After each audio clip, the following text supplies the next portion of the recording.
Семејствата на загинатите во автобуската несреќа кај Ласкарци бараат оштета од сопственикот на Дурмо Турс. На денешното рочиште адвокатите на семејствата на починатите патници се изјаснија дека се приклучуваат на кривичниот погон. Судијата Дијана Груевска најави дека на следното рочиште пред судот ќе сведочат и роднини на загинатите. За следната расправа која ќе биде во петок, судот најави дека ќе бидат повикани и преживеаните патници, додека на наредната на 31 ќе бидат сослушани како сведоци и останатите оштетени. Адвокатите во судот рекоа дека се приклучуваат кон тврдењата на основното јавно обвинителство за да се докаже вистината. Според обвинителството, газдата една година бил свесен дека автобусот бил технички неисправен, но мислел дека и таков ќе го мине техничкиот преглед. Не се водела соодветна евиденција на поправките на автобусите на работното време, паузите и одморите на возачите, а возачите биле оставени сами меѓусебно да го организираат возењето.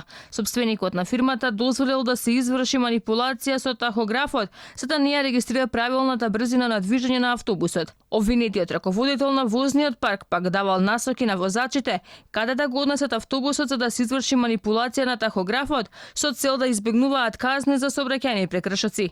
Адвокатите на обвинетите во случајот по рочиштето велат дека и натаму не гледаат вина, но изразија сочувство до починатите. Како бранител на првовинетиот Дурмиш Белули, не можам да прифатам дека кај него имало вина, неговата изјава беше таква.